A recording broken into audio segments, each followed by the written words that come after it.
फेरि पनि स्वागत गर्न चाहन्छु लिंखिम मोबाइल युट्युब च्यानलमा तपाईहरुलाई।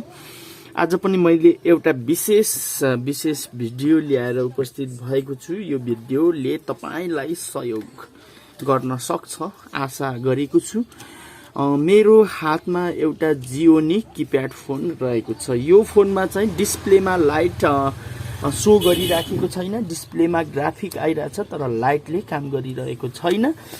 यस्तो समस्यालाई कसरी हल गर्ने भन्ने बारेमा यो भिडियो रहेको छ। हेर्नुहोस्, यो जियोनीको फोन Q22S है। हेर्नुहोस्, यो मोडलको फोन यहाँनिर मैले बोर्ड अलरेडी ओपन गरेर मैले यहाँनिर राखेको छु। यो चाहिँ डिस्प्लेमा लाइट आइराखेको छैन। म एकचोटी तपाईलाई ब्याट्री लगाएर पनि देखाउने छु। कीप्याडमा लाइट एकदम मजाले आइराखेको छ तर डिस्प्लेमा लाइट देखाएको छैन। हेर्नुहोस्, फोन ओपन भइसक्यो, यहाँनिर ग्राफिक आइसक्यो, तपाईले यो भिडियोमा देख्न सक्नुहुन्न। फोन अलरेडी ओपन भइसकेको छ। यो समस्यालाई कसरी तपाईले एकदम इजिली गर्न सक्नुहुनेछ, कसरी यो डिस्प्लेमा लाइट नआउनेलाई चाहिँ कसरी बनाउने भन्ने बारेमा यो भिडियो रहेको छ। तपाईले अहिलेसम्म लिंखिम मोबाइल च्यानललाई सब्स्क्राइब गर्नुभएको छैन भने सब्स्क्राइब गरिदिनु होला। छेउमा भएको बेल आइकनलाई पनि प्रेस गरिदिनु होला ताकि यस्तै भिडियो फेरि पाउनको लागि। र तपाईलाई भिडियो मन पर्यो भने लाइक गरिदिनु होला, कमेन्ट गरिदिनु होला अनि शेयर गरिदिनु होला। अब लागौं भिडियोतिर है।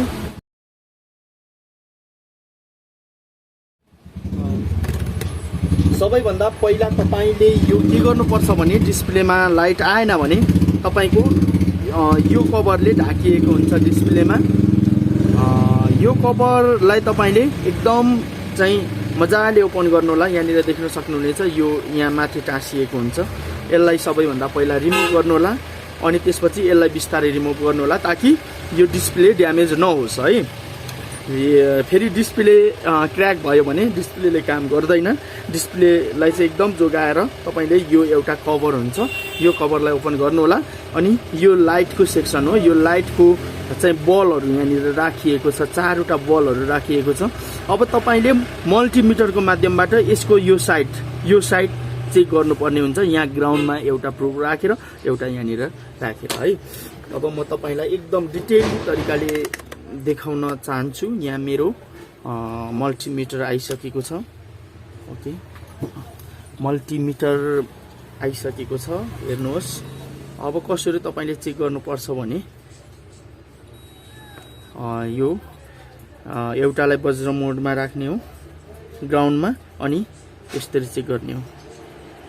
हेर्नुहोस्, यो साइडमा रिडिङ आइराखेको छ, यो एउटा साइडमा रिडिङ छैन, एक साइडमा रिडिङ आइरहेछ। हेर्नुहोस्, वान साइडमा एकदम मजाले रिडिङ दिइरहेछ, एक साइडमा छैन। भनेको यो साइडमा रिडिङ छ, यो साइडमा रिडिङ छैन हैन। यो साइड भनेको एउटै हुन्छ। हेर्नुहोस्, यसरी चेक गर्न सकिन्छ। हेर्नुहोस्, एउटै लाइन हुन्छ, एक साइडमा एउटै लाइन हुन्छ। हेर्नुहोस्, अब यसको लाइन कसरी चेक गर्ने? अब हेर्नुहोस्, यहाँनिर राख्नुहोस् एउटा जुनमा लाइन आएको छैन, रिडिङ जुनमा सो छैन, त्यहाँनिर एउटा प्रुफ राख्नुहोस् र यहाँनिर डिस्प्लेमा यसरी चेक गर्न सक्नुहुनेछ है। एउटा गरेर चेक गर्नु होला। यसको लाइन तपाईले थाहा पाउनुहुनेछ कुन चाहिँ लाइन ड्यामेज रहेछ भन्ने कुरा। ओके, यो लाइन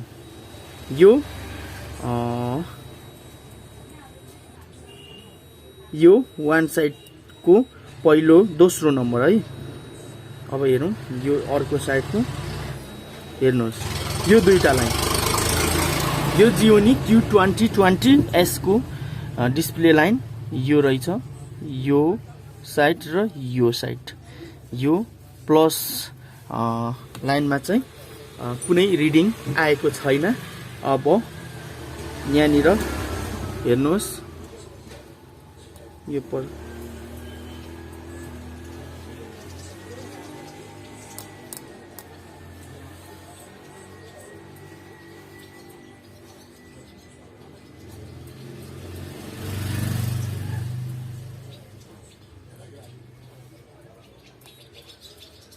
अहिले रिडिङ यहाँनिर देखिरहेछ। यहाँसम्मको तपाईको लाइन टुटेको छ। म फेरि ट्राई गरी हेर्छु। यहाँनिर अहिले रिडिङ आयो। रिडिङ चेक गरिसकेपछि यहाँनिर रिडिङ देखिरहेछ, तर डिस्प्लेमा लाइटले काम गर्छ गर्दैन, काम गरेन। रिडिङ त देखाए तर काम चाहिँ बिल्कुलै गरेन। हेर्नुहोस् अब तपाईले यहाँनिर छैन नै। ओके, अब तपाईले केही नै नगर्नुहोस्। तपाईको यहाँबाट एउटा जम्पर गर्नुपर्ने हुन्छ है। यहाँबाट जम्पर गर्नुहोस्। यतापट्टि चेक गरौँ। यहाँनिर तपाईको यो यहाँनिर एउटा लाइट लगाएको छ। यो लाइट लगाएको छ। यो किप्याड लाइट हो। अब तपाईले यहाँनिर यसमा पनि रिडिङ चेक गर्न सक्नुहुनेछ। हेर्नुहोस्, यो पनि सबै एउटा लाइन।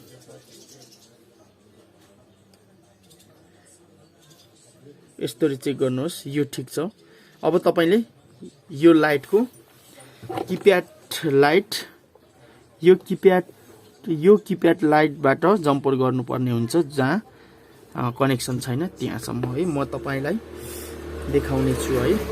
अब मैले यो मल्टिमिटरलाई यहाँ राखेँ। जम्पर तारको माध्यमबाट यो चाहिँ जम्पर गर्नुपर्ने हुन्छ है।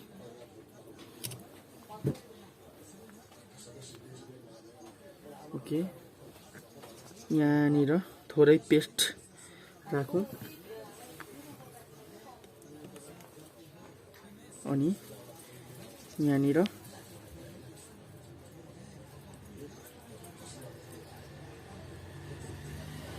ओके। अब यति गरिसकेपछि यहीँनिर एउटा सानो दुलो हुन्छ। यहाँनिर यो दुलोमा यो तारलाई सर्लक्क छिराइदिनु होला है। यस्तरी यो जियोनीको लागि मात्र यो भिडियो होइन, यो तपाईको किप्याड फोनहरुको लागि यसरी तपाईले काम गर्न सक्नुहुनेछ। जुनै पनि किप्याड फोनको लागि है।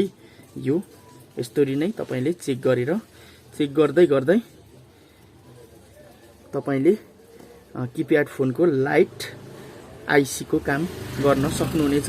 लाइट डिस्प्ले लाइटको काम गर्न सक्नुहुनेछ है। तपाईलाई भिडियो कस्तो लाग्दैछ? लगभग यो काम अन्त्य हुन लागिसकेको छ। म तपाईलाई लाइभ प्रुफ देखाउँदै छु। किप्याड फोनको डिस्प्लेमा लाइट नहुँदाखेरि, डिस्प्ले लाइट को कनेक्सन नहुँदाखेरिको। ओके, मैले यो जम्पर गरिसकेको छु। अब फिनिशिङ एकदमै राम्रो गरिदिनु होला। फेरि पनि कस्टमर तपाईको पसलमा आउने गरी।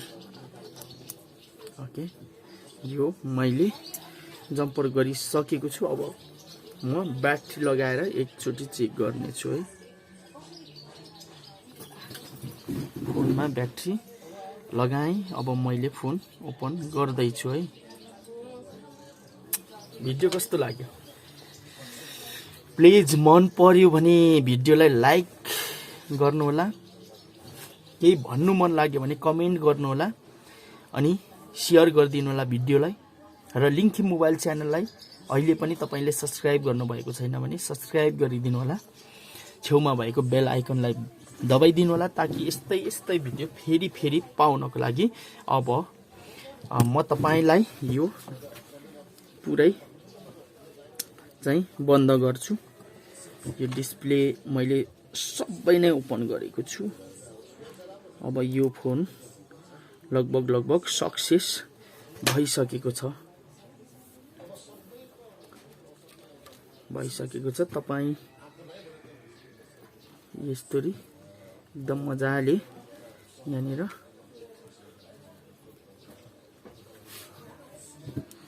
राख्नु होला। अब यो लास्टको यसलाई मजाले ढाकिदिनु होला।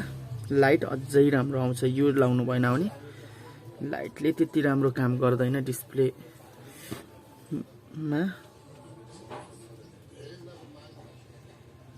जम्पर तारलाई एकदम मजाले लुकाउनु। ओके, अब फेरि पनि फोनलाई एकचोटि चाहिँ ओपन गर्नै पर्ने हुन्छ। एकचोटि चाहिँ फोनलाई ओपन गर्नै पर्ने हुन्छ। ओके, हेर्नुहोस् क्लियर आयो होइन पछाडिको त्यो सेतो प्लास्टिकलाई टाँसिसकेपछि फोन अलरेडी डन भइसकेको छ। धन्यवाद।